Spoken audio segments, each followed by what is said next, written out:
The screen flickers to life with a close-up of an old, weathered journal, its pages yellowed and edges curling like autumn leaves.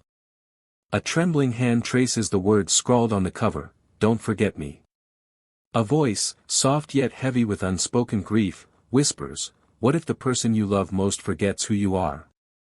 The camera pans to a pair of eyes, haunted, searching, desperate to hold on to something slipping away. This is the story of how I fought to keep her memories alive, and found my own in the process. The music swells, a single piano note hanging in the air, pulling you in, daring you to look away. Elias sat on the creaky porch swing, the summer air thick with the scent of jasmine and the hum of cicadas. Beside him, Clara, his wife of 32 years, stared blankly at the garden she'd once tended with fierce devotion. Her hands, once nimble with pruning shears, now rested limply in her lap. Alzheimer's had crept into their lives like a thief, stealing her memories one by one.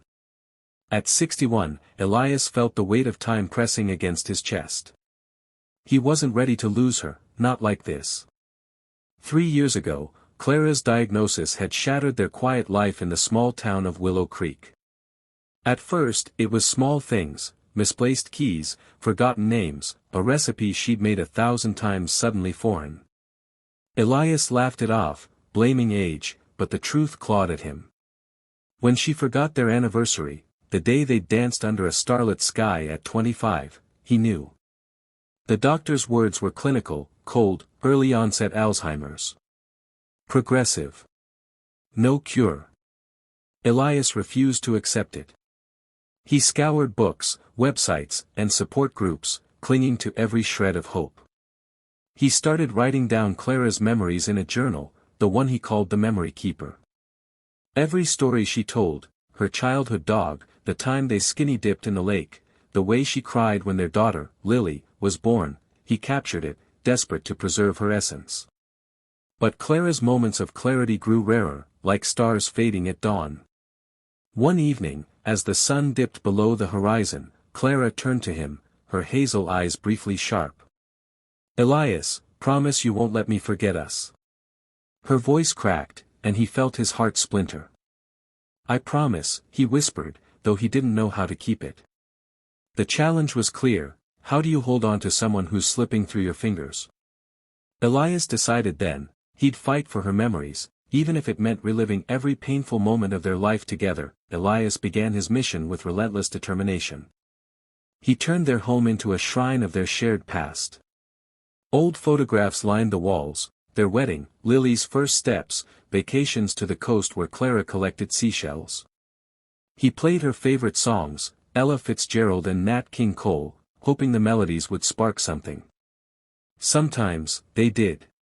Clara would hum along, her fingers tapping a rhythm she didn't consciously know.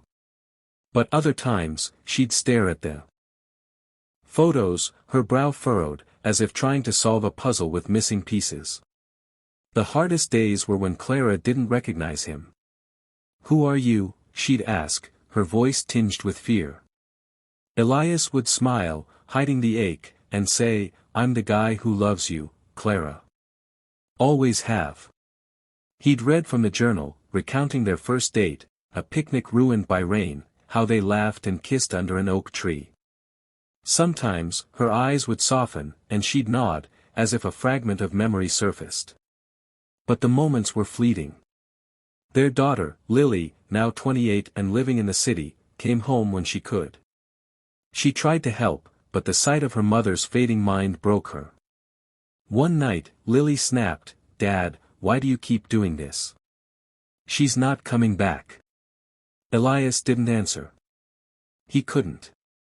Giving up meant admitting Clara was already gone, and he wasn't ready. The turning point came unexpectedly. Elias found an old video camera in the attic, buried under dusty Christmas decorations. It held hours of footage, birthdays, holidays, quiet moments of Clara laughing in the kitchen. He started playing the tapes for her. One day, watching a video of their 10th anniversary, Clara reached for his hand. "That's us," she said, her voice trembling with wonder. For the first time in months, she remembered. Tears streamed down Elias's face as he realized the videos were a lifeline, a way to anchor her to their past. But the challenge remained, the disease was relentless, and time was running out. Elias threw himself into the project with renewed vigor. He spent nights digitizing the tapes, editing them into a story of their life. He narrated the videos, weaving in details from the journal, creating a tapestry of their love. He called it Clara's story. The process was grueling, every clip reopened old wounds, reminding him of the life they'd lost. But it also brought moments of joy. He laughed watching Clara teach Lily to ride a bike, her voice patient and warm. He cried seeing their vows, her smile radiant as she promised to love him forever. The community rallied around them. Neighbors brought meals, shared their own stories, and helped Elias fund a projector to show Clara's story at the local community center. The event was meant to be small, but word spread, and soon, dozens of people, friends, family, even strangers, filled the room. Clara sat beside Elias, her expression distant but calm. As the film played, gasps and soft sobs filled the air. When it ended, the room erupted in applause. Clara, for a brief moment, squeezed Elias's hand and whispered, "That was beautiful." But the victory was bittersweet.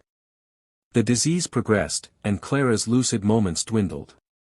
Elias faced a new challenge, accepting that he couldn't stop the inevitable. He struggled with guilt, wondering if he'd done enough. Lily, seeing his pain, sat him down one night. "Dad, you gave her more than memories. You gave her love that lasts." Her words shifted something in him. He realized the journal, the videos, the fight, it wasn't just for Clara. It was for him, for Lily, for everyone who loved her. Elias began sharing Clara's story online, hoping it would help others facing the same battle. The response was overwhelming. Messages poured in from people across the world, sharing their own stories of love and loss. Elias found purpose in the pain, knowing Clara's legacy would live on. Clara passed away quietly one spring morning, her hand in Elias's, the journal resting on the bedside table. The grief was crushing, but Elias felt a strange peace. He'd kept his promise, he'd held on to her memories, and in doing so, he'd kept her alive in his heart. The journal, now filled with hundreds of pages, sat beside the videos, a testament to their love. Elias continued sharing their story, speaking at support groups and uploading new videos. He found joy in helping others navigate the darkness of Alzheimer's. Lily, inspired by her father, started a foundation to fund research and support families. The community center screening became an annual event, a celebration of love and resilience. One evening, Elias sat on the porch swing, the journal in his lap. He opened it to a random page, Clara's description of their first kiss, written in her looping handwriting. He smiled, tears blurring his vision. "You're still here," he whispered. The stars above seemed to wink in agreement. The screen fades to Elias, older now, sitting on that same porch swing, the journal open in his hands. He looks directly at the camera, his eyes warm but steady. Love doesn't end when memories fade. It lives in the stories we tell, the promises we keep, and the fight we choose every day. The camera pulls back, showing the journal's cover, "Don't forget me." "What's your story?" Elias asks softly. "Who are you keeping alive?"